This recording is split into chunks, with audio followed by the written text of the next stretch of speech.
नमस्कार, साफ संदेश से मैं अनिल कौशिक। न्यूज़ अपडेट 7 बजे कार्यक्रम भादरा आसपास में आप सभी दोस्तों का स्वागत है। दोस्तों, कार्यक्रम की शुरुआत हमेशा की तरह मुख्य खबर से करेंगे और आज भी हम बात करने वाले हैं दोस्तों भादरा आसपास से खबरों की विस्तार से समीक्षात्मक खबरें आपको दिखाएंगे। दोस्तों, देश प्रदेश की भी प्रमुख खबरों की अपडेट ज़रूर आपको बताएंगे। मंडियों के भाव, मौसम के मिजाज की जानकारी भी आपको देंगे। और इससे पहले दोस्तों, आज पूरे देश में विजयदशमी का त्यौहार पर्व धूमधाम से मनाया जाता है। हम भी अपने साफ संदेश भारत के सभी दर्शकों को विजयदशमी के उपलक्ष्य में बहुत बहुत बधाइयाँ देते और शुभकामनाएं आपको प्रेषित करते हैं। दोस्तों, जब ये दशहरा महोत्सव नज़दीक आता है तो एक चर्चा हर बार सुनने को मिलती है और बहुत सी जगह तो रावण के पुतलों का दहन भी नहीं करने दिया जाता। जैसा कि दिल्ली के पास में जहां बताया जा रहा है कि रावण का जन्म उस गांव में हुआ था। उस गांव में तो रावण का मंदिर भी है। और दोस्तों, लंका जहां श्रीलंका है वहां बताया जा रहा था कि सम्राट एक प्रकार से रावण की लंका नगरी वो थी। और वहाँ एक पिक्चर जो आदि पुरुष के नाम से अभी हाल ही में आई है, उनके कुछ किरदारों को लेकर भी, उनके वेशभूषा को लेकर, उनका जो दिखाया गया है, उनका लुक जो दिखाया गया है, उसको लेकर भी कुछ विवाद उभर कर सामने आया है। और वो जो दो लुक जो चर्चा का विषय बने हैं, चाहे वो रावण का हो, उसको बताया जा रहा है कि वो एक प्रकार से मुगल आक्रांता थे, उनके जैसा चेहरा उनका दिखता है। और भगवान बजरंगबली का जो लुक दिखाया गया है, उनकी दाढ़ी वगैरह दिखाई गई है, तो वो भी कहीं भी किसी एंगल से जो रामायण आई थी और जो सीरियल आए थे और जो लोगों के दिमाग में एक धारणा है इस रामायण को लेकर और उनसे जुड़े हुए तमाम पात्रों को लेकर, वो लोगों के जहन में एक प्रकार से बैठी हुई है। क्योंकि ये तो आज से नहीं, ये तो हजारों सालों की कथा है, सदियों से चली आ रही है। लेकिन जब से रामायण बनी है 30-40 साल से दोस्तों, लोगों के दिमाग में एक लुक, एक पहचान अपने देवताओं की दिमाग में बैठ गई है। और वर्तमान में उनसे अलग हटकर कोई भी चीज़ जो है वो लोग पसंद नहीं भी कर रहे हैं। तो इसको लेकर आवाज़ बुलंद है, इसको लेकर अलग अलग अपने मत सभी के हो सकते हैं। लेकिन कुल मिला के जो हमारे भारत का इतिहास है और उनसे जुड़े हुए जो लुक, जो छवियाँ लोगों के जहन में है, उन छवियों को लेकर अगर हमारे देवताओं के साथ इस प्रकार से उनका मिलान किया जाता है, उनके समकक्ष उनका लुक पेश किया जाता है, तो इसको लेकर विवाद होना भी लाजमी बनता है। तो दोस्तों, इस प्रकार से फिल्मी दुनिया के जो निर्देशक है, निर्माता है, वो सदैव ही इस प्रकार की जो है भ्रांतियों से घिरे हुए हैं और उनके ऊपर तरह तरह के आरोप भी लगते हैं। और बहुत से विशेषज्ञ और हिंदू धर्म के लोगों का कहना भी है कि हिंदू धर्म को ही सॉफ्ट क्यों माना जाता है, इस प्रकार से धर्म के साथ, सनातन के साथ छेड़खानी करने के लिए किसी और धर्म को क्यों नहीं चुना जाता है। दोस्तों, किसी भी धर्म को इस प्रकार से छेड़खानी करके और इतिहास से छेड़खानी करते हुए, उनकी आस्थाओं भावनाओं के साथ खिलवाड़ करते हुए किसी को ठेस पहुंचाने का हक किसी को भी नहीं है। और दोस्तों, हम बात कर रहे हैं दशहरा महोत्सव पर रावण की, और रावण के लुक की बात तो वर्तमान में जो आदि पुरुष पिक्चर आई है और उनका ट्रीजर जो रिलीज़ हुआ है दोस्तों, उस ट्रीजर को लेकर चर्चाएँ चल रही है। फिल्म अभी आनी बाकी है। तो दशहरा महोत्सव पर एक बात निकल कर आती है, क्या हमें रावण का पुतला दहन करना चाहिए? दोस्तों, रावण एक प्रकांड विद्वान था, ब्राह्मण था और भगवान शिव का परम भक्त भी था। लेकिन ज़रूर नारियों के एक प्रकार से सम्मान का जहाँ तक सवाल आता है, प्रश्न आता है, तो नारियों का अपमान करने के लिए भी रावण को जाना जाता है। वो अपनी बहन शूर्पणखा बेशक अपनी बहन की नाक कटने के बदले में जो है ये सारा का सारा खेल भी रचता है। और आप रामायण देखते हैं तो आपको पता भी है कि स्वयं में जानबूझ के इस लड़ाई को रावण जारी रखता है भगवान श्री रामचंद्र जी के साथ, ताकि उनको मोक्ष की प्राप्ति हो। तो दोस्तों, उनको वरदान भी होता है ब्रह्मा जी का, और साधारण पुरुष या कोई देवता भी उनको नहीं मार सकते। तो ऐसा तो इसीलिए भगवान विष्णु ने राम के रूप में अवतार लेकर उनका जो है वध भी किया था। और उसके बाद में जब प्रकांड विद्वान था, उस समय की जो रामायण काल थी दोस्तों, उस समय रावण को बहुत बड़ा एक प्रकार से खलनायक बनाकर आज हम पेश भी कर रहे हैं और देखा भी जा रहा है। भगवान रामचंद्र जी के हाथों आज ही के दिन वध होता है रावण का, लेकिन बुराई का वध होता है, अधर्म का वध होता है। भगवान श्री रामचंद्र जी मर्यादा पुरुषोत्तम की एक जीती जागती मिसाल थे। और दोस्तों वो मिसाल उन्होंने अपनी छवि से, अपने कर्म से पूरे जीवन को अपने जी कर एक नज़ीर, एक ऐसी मिसाल पेश की थी मानव जीवन के लिए जो आज भी लोग उसका अनुसरण करते हैं। लेकिन हम बात कर रहे हैं दोस्तों रावण की। क्या रावण का पुतले का दोहन करना चाहिए? और आज का रावण, आज दोस्तों आपको घर घर में बहुत से मुखौटों के पीछे छुपा रावण आपको नज़र आ जाएगा। लेकिन आज का रावण, क्या उस रावण से कोई कंपैरिजन है? दोस्तों कहीं ना कहीं उस रावण को हम देखें तो सीता माता का अपहरण करके ले जाने के बावजूद बार बार अपनी बातों के द्वारा, सीता माता से संवाद के द्वारा वो उनको प्रेरित करता रहा, उनको प्रेशराइज करता रहा रावण कि आप मेरी रानी बनिए, आप मेरे साथ विवाह कीजिए, आप उन तपस्वियों के साथ क्यों वन वन में भटकते हुए अपना जीवन बर्बाद करती है। ये सारा का सारा रावण द्वारा एक रचा हुआ खेला हुआ खेल था दोस्तों, क्योंकि जानबूझकर रावण जो है भगवान श्री रामचंद्र जी के साथ युद्ध लड़ते हैं और लड़ाई जारी रखते हैं और अपना जो राक्षसी कुल है, एक एक राक्षस को, अपने कुल के उन सदस्यों को ढूंढ ढूंढ के भगवान श्री रामचंद्र जी के हाथों मोक्ष दिलवाता है, उनका उद्धार करवाता है।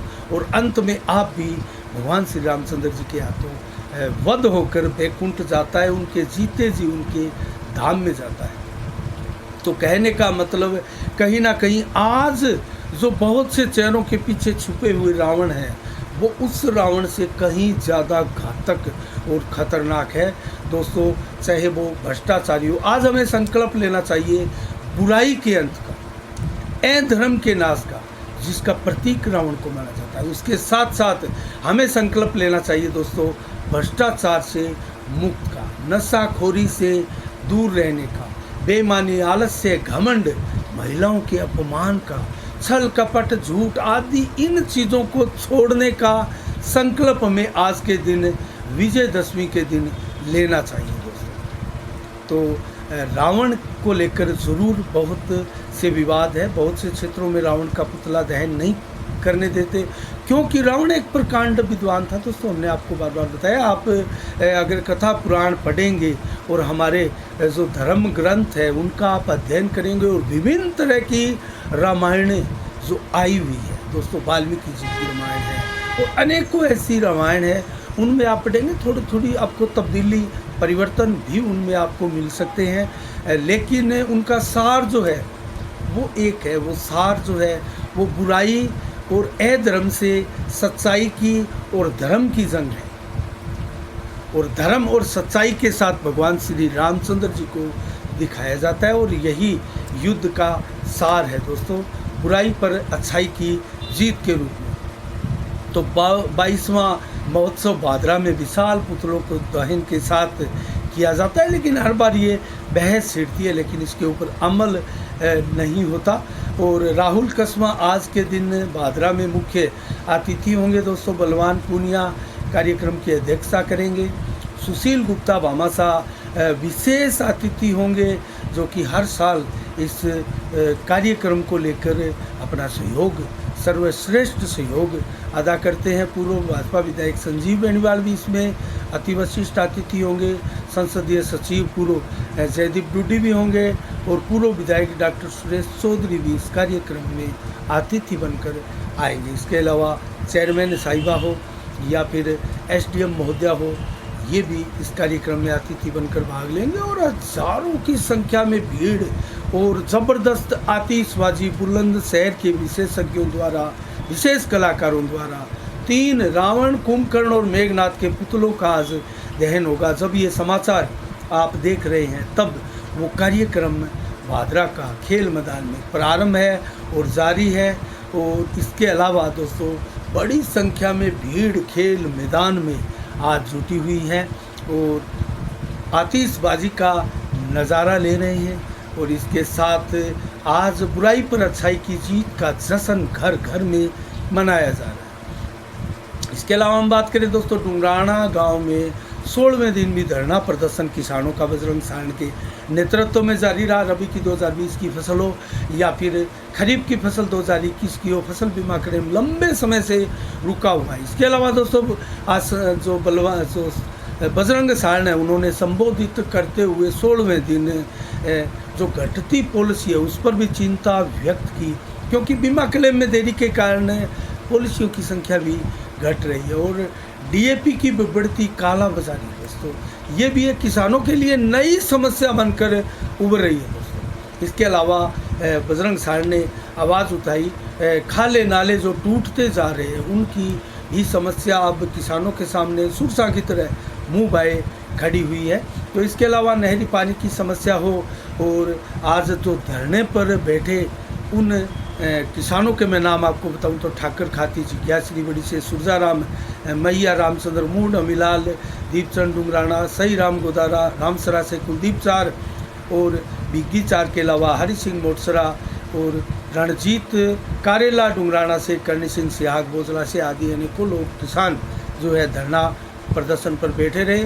और दोस्तों 20 अक्टूबर को इसी महीने ज़बरदस्त घेराव किया जाएगा नंगे पांव उपखंड कार्यालय का और इन्हीं मुद्दों के ऊपर। इसके अलावा हम बात करें दोस्तों, दीपावली का पर्व आज से 15 दिन बाद में आने वाला है, तो इसको लेकर प्रशासन अब सतर्क हो गया होगा, क्योंकि होली और दीपावली का और ये इस बड़े त्यौहार आते हैं तो दोस्तों मिलावटियों के विरुद्ध कार्रवाई होती है, प्रशासन छानबीन होती है, छापेमारी होती है, कुछ सैंपल भरे जाते हैं, कुछ सैंपल फेल भी होते हैं, कुछ सैंपल अनिर्णित भी रह जाते हैं, कुछ सैंपल पास भी होते हैं।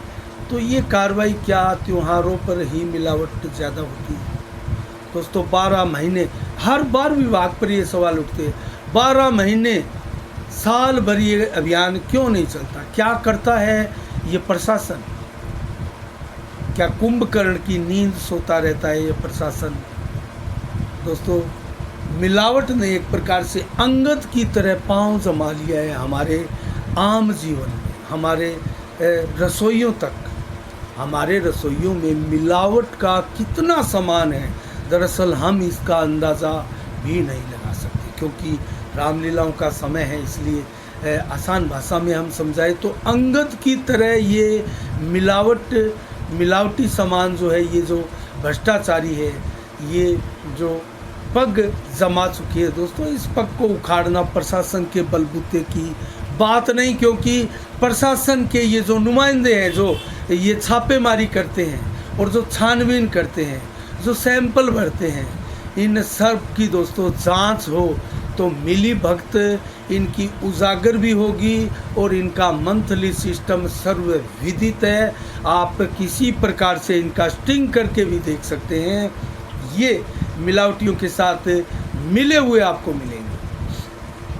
इसके अलावा दोस्तों क्यों आखिर इस प्रकार की कार्रवाई मात्र त्योहारों से पूर्व होती है, क्यों रेगुलर पूरे साल भर नहीं होती? ये बड़े सवाल हैं और संभवतः ये आपके भी सवाल होंगे, क्योंकि लगातार कार्रवाई होने से कहीं ना कहीं मिलावटियों में खौफ पैदा होगा और उन पर अगर जुर्माना लगेगा, उनको रोज़ रोज़ 5वें 10वें दिन अगर उनके पास छापेमारी की कार्रवाई हो, उनके ऊपर कानूनी शिकंजा कसा जाए, तो दोस्तों मिलावटियों की समस्या रहे ही ना। ये अंगद का पाँव नहीं, ये तो जड़ से उखाड़ फेंकने वाली एक तुच्छ समस्या के समान भी आपके सामने नहीं होगी। लेकिन इसके लिए ज़रूरी है दृढ़ संकल्प और अधिकारियों का ईमानदार होना।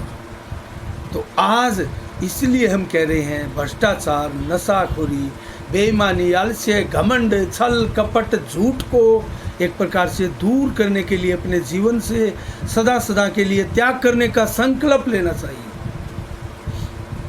आज विजय दिवस के उपलक्ष्य में भादरा के मुख्य बाजारों से एक भंगवा रैली निकाली गई दोस्तों। दोस्तों बड़े बड़े भगवा ध्वज हाथ में निकले हुए अनेकों संगठनों के लोगों द्वारा भगवा रैली निकाली गई और संकल्प लिया गया अपने घरों में और प्रतिष्ठानों पर भगवा ध्वज लगाने का। और अनेक ऐसे संकल्प लिए गए धर्म को लेकर, जो पाप बुराई है उसको लेकर, और विभिन्न बाज़ारों से ये रैली निकली और प्रत्येक दुकानों पर इसको लेकर ये भगवा ध्वज है वो बांटने का भी अब कार्यक्रम इनके द्वारा प्रारंभ किया जाएगा। इस कार्यक्रम में श्यामानंद जी महाराज जो कि रामतलाई धाम के महंत है, विधीश दत्त जी शास्त्री कुटिया के प्राचार्य है, प्रदीप गोयल जो कि हिंदू जागरण मंच के अध्यक्ष है, संजय खदरिया, निरंजन गोल्यान, राजेंद्र जांगीर, देवेंद्र बाबू, नरेंद्र धनावत,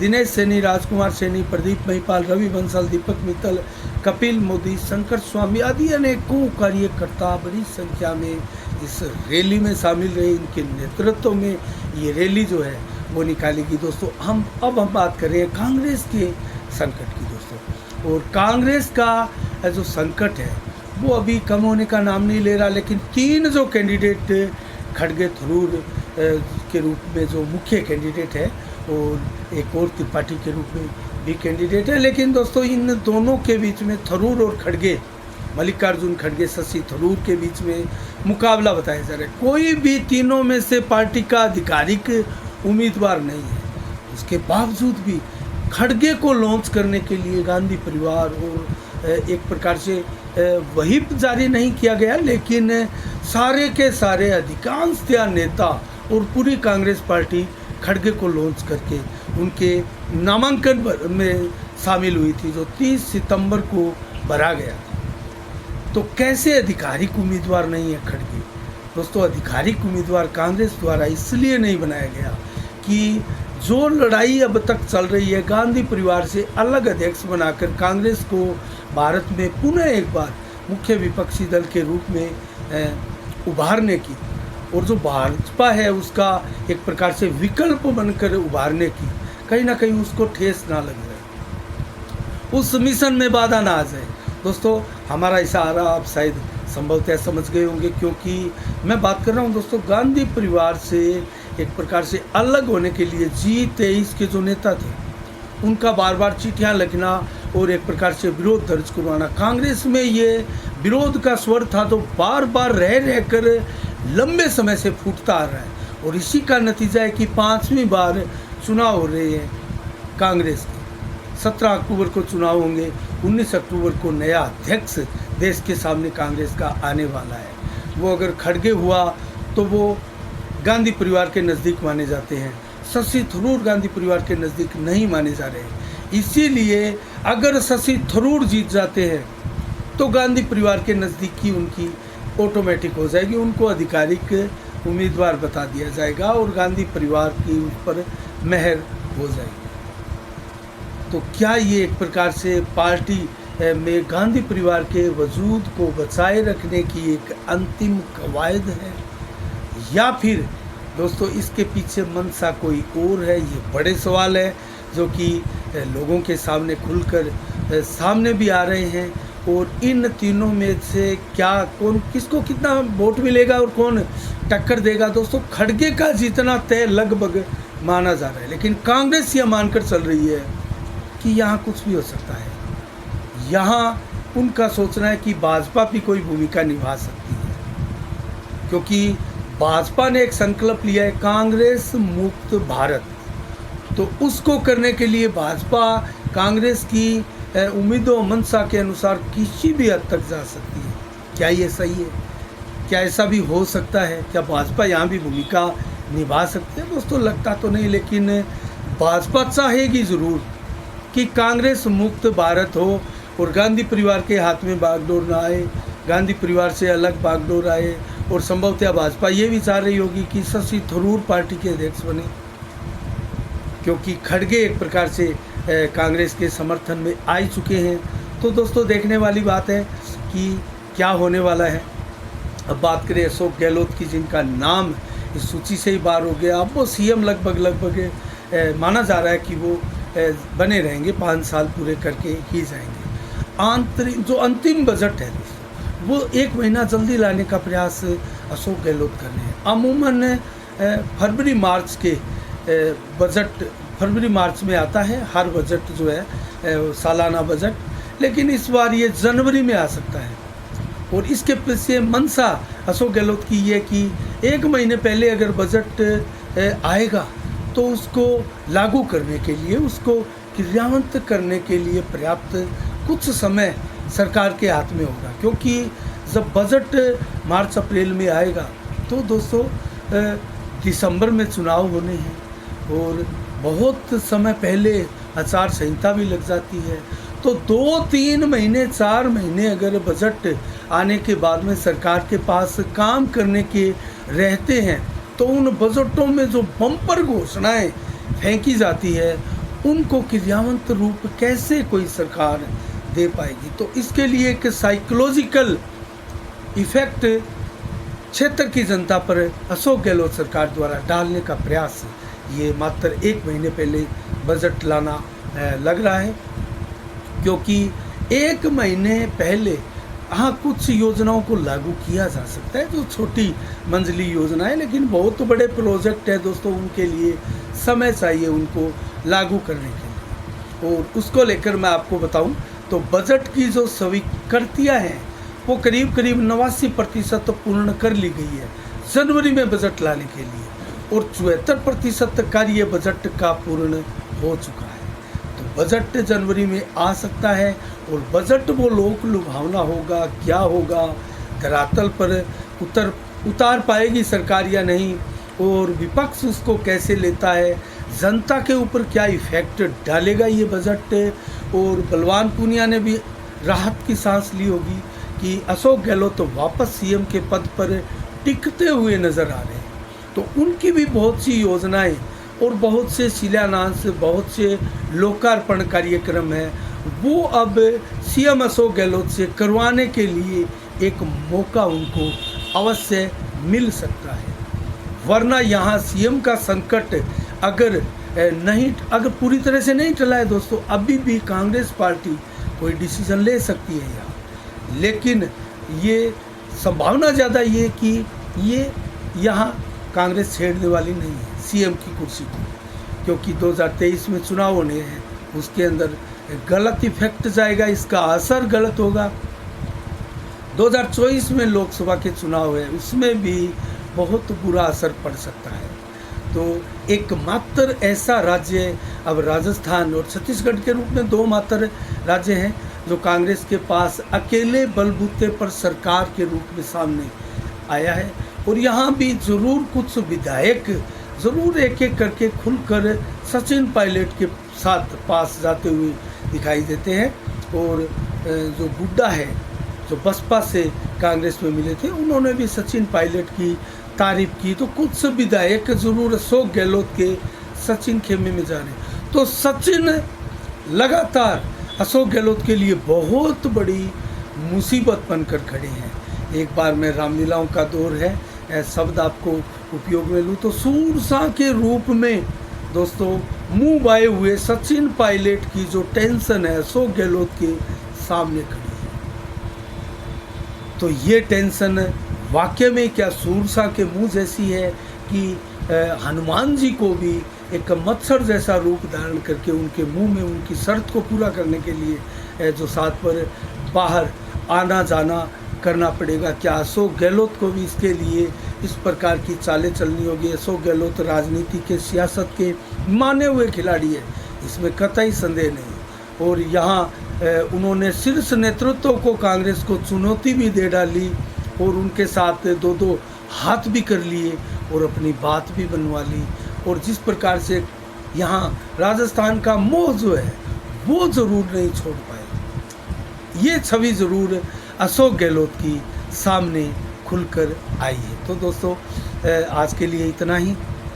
अब जल्दी से 5 सितंबर को क्या विशेष दिवस है इसके बारे में बताते हैं। मंडियों के भाव मौसम के मिजाज की जानकारी देंगे।